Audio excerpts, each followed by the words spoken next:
तो दोस्तों बात कर लेते हैं एएनएम अभ्यर्थियों को लेकर आज की बड़ी अपडेट आ रही है। फिलहाल यहाँ पे 5 बड़ी खुशखबरी निकल के आ रही है एएनएम अभ्यर्थियों को लेकर और लैब टेक्नीशियन से संबंधित एक नई अपडेट आई है और साथ ही साथ दोस्तों नई नोटिस क्या जारी हुई है, आप लोगों के एग्जाम के आधार पर होगा कि रिजल्ट के आधार पर होगा। ठीक है, तो काफ़ी नोटिस है और काफ़ी प्रूफ भी लेके आए हैं, तो वीडियो को बस लास्ट तक देखिएगा। तो दोस्तों सबसे पहले दोस्तों बात कर लेते हैं एएनएम अभ्यर्थियों को लेकर आज की बड़ी खुशखबरी निकल के आ रही। काफ़ी समय से आप लोग परेशान थे कि क्या एग्जाम के आधार पर होगा या फिर आप लोगों का काउंसलिंग के आधार पर दोस्तों देखने को मिलेगा। तो सारी चीज़ें आप लोगों को बताने वाले हैं, तो वीडियो को बस ध्यान से देखिएगा। सबसे पहले दोस्तों बात कर लेते हैं एएनएम अभ्यर्थियों को लेकर आज की बड़ी अपडेट आ रही है। फिलहाल यहाँ पे जजमेंट क्या आया है और नया जजमेंट क्या देखने को मिल पाया हाई कोर्ट की तरफ से, आप लोग देख सकते हो। और ये 16 पेज का जजमेंट में क्या लिखा है, क्या कहा गया और भी चीज़ें, ये आप लोगों का नोटिस है। एक और नई नोटिस आई है, तो एएनएम छात्रों के लिए ध्यान से पूरा देखिएगा। चलो भाई, सबसे पहले मुद्दे की बात करते हैं, फिर आपको डिटेल में बताते हैं। तो सबसे पहले एएनएम अभ्यर्थियों को लेकर आज की बड़ी अपडेट निकल के आ रही। काफ़ी समय से परेशान थे कि कोर्ट की तरफ से क्या फिलहाल नोटिस दी गई, क्या आदेश आया है, वो आपको बताने वाले। ठीक है, क्या आप लोगों का एग्जाम के आधार पर कराएं, एग्जाम के आधार पर या फिर काउंसलिंग के आधार पर। ठीक, काफ़ी छात्र कमेंट कर रहे हैं। वैसे ज़्यादातर कमेंट यही आए कि काउंसलिंग के आधार पर किया जाए और काउंसलिंग के आधार पर होगा कि एग्जाम के आधार पर, आपको पूरा बताने वाले हैं। फिलहाल कोर्ट की तरफ से ये नोटिस जारी की गई है। ठीक है, कोर्ट की तरफ से दोस्तों ये नोटिस जारी की गई। आप लोगों को देखो, पूरा वीडियो देखिएगा, नहीं आप लोग स्किप करेंगे ध्यान से। 16 पेज की ये आप लोगों की कोर्ट की तरफ से नोटिस है। इसकी पीडीएफ मेरे पास है, कमेंट में बताइएगा तो पीडीएफ देंगे। लेकिन इसमें मुद्दे की बात केवल एक ही चीज़ लिखी गई है कि नियमावली में कोई बदलाव नहीं किया जाएगा। ठीक है, नियमावली में कोई संशोधन या बदलाव नहीं किया जाएगा, नियमावली में नहीं बदलाव होगा। ठीक है, ये कहा जा रहा है। अब फिलहाल बहुत बड़ी अपडेट आई है, पूरा वीडियो ध्यान से देखिएगा। सबसे पहली चीज़ आपको बता दें क्या कहा गया है। अब इसमें ये कहा गया कि नियमावली में कोई बदलाव नहीं किया जाएगा। इसके लिए एक और प्रूफ दिखा दे रहे हैं। लिखा है कि प्रक्रिया शुरू होने के बाद नियमों में बदलाव गलत है, नियमों में बदलाव नहीं किया जाएगा।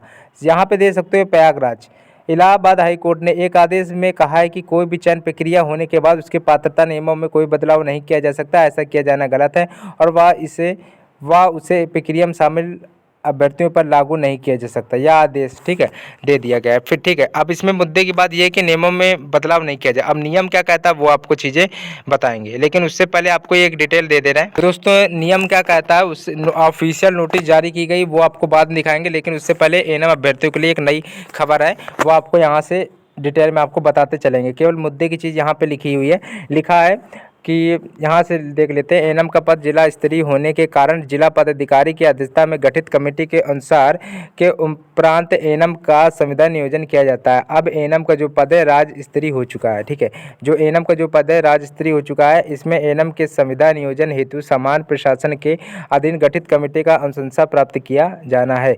वह भी विदित हो कि एएनएम के रिक्त पद पर ये चीज़ याद रखिए, एएनएम के रिक्त पद पर नियुक्ति हेतु तकनीकी सेवा आयोग बिहार पटना को 10,709 पदों का अधियाचना भेजा जा चुका है। नियुक्ति हेतु परीक्षा का आयोजन किया जा चुका है। काउंसलिंग की प्रक्रिया अंतिम चरण में है। फिलहाल ये मुहर और ये डिटेल सब साइन सब आप लोग देख लिए। अब एक और नोटिस है, उसके बाद ऑफिशियल नोटिस दिखाएंगे कि नियमावली क्या कहती है और नियमावली में संशोधन अगर नहीं होगा तो एग्जाम के आधार पर होगा कि काउंसलिंग के आधार पर होगा। फिर आपको लैब टेक्नीशियन के बारे में भी बताएंगे। दोस्तों फिलहाल इसकी स्क्रीनशॉट आप लोग ले सकते हो, इसमें कोई ज़्यादा खास बात नहीं लिखी है। ठीक है, अब आप लोगों को मुद्दे की बात बता देते हैं क्या चीज़ है। ठीक है, डिटेल में आपको बताते हैं। इसमें सीधी चीज़ लिखी है सीबीटी टेस्ट में।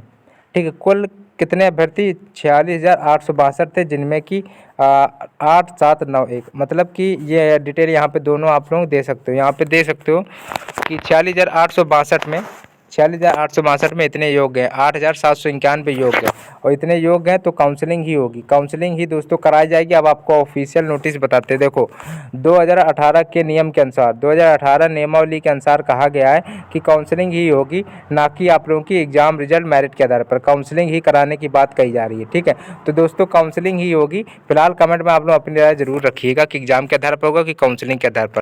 अब बात कर लेते हैं लैब टेक्नीशियन के छात्रों के लिए। फिलहाल ये 67 पेज की पीडीएफ मेरे पास है, कमेंट में बताइएगा, दे देंगे। अब इसमें क्या है कि इसमें फिलहाल डिटेल लिखी गई कि किसने केस लिया और क्या हुआ, सब डिटेल लिखी है। और साथ ही साथ ये भी चीज़ है कि अब बहुत ज़्यादा चांस है कि आप लोगों की जो जीत है वो देखने को तय मिल सकती है। जीत तय देखने को अब आप लोगों को मिल सकती है। फिलहाल एएनएम अभ्यर्थियों के लिए बता दे रहे हैं। फिलहाल एएनएम अभ्यर्थियों के लिए कोर्ट की तरफ से यही कहा गया है कि आप लोगों के नियमावली में कोई संशोधन नहीं किया जाएगा, नियमावली में कोई बदलाव नहीं किया जाएगा।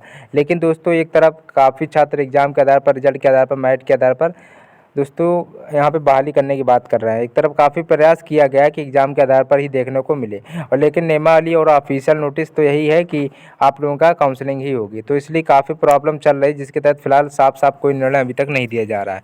लेकिन चांस बहुत है कि आप काउंसलिंग ही देखने को आप लोगों को मिल पाएगी, क्योंकि 2018 के नियमावली के अनुसार ही काउंसलिंग होगी, जिसके लिए यहाँ पे आप लोगों को प्रूफ भी लिखा है कि प्रक्रिया शुरू होने के बाद में नियमों में बदलाव गलत है। और यहाँ देख सकते हो पात्रता नियमों में कोई बदलाव नहीं किया जाएगा। तो फिलहाल कमेंट में आप लोग अपनी राय जरूर दीजिएगा, और जितना ज़्यादा हो आप सभी लोग वीडियो को लाइक और चैनल को सब्सक्राइब जरूर कर लीजिए। कमेंट में आप लोग अपनी राय जरूर दीजिएगा कि एग्ज़ाम के आधार पर कराया जाना चाहिए कि काउंसलिंग के आधार पर कराया जाना चाहिए।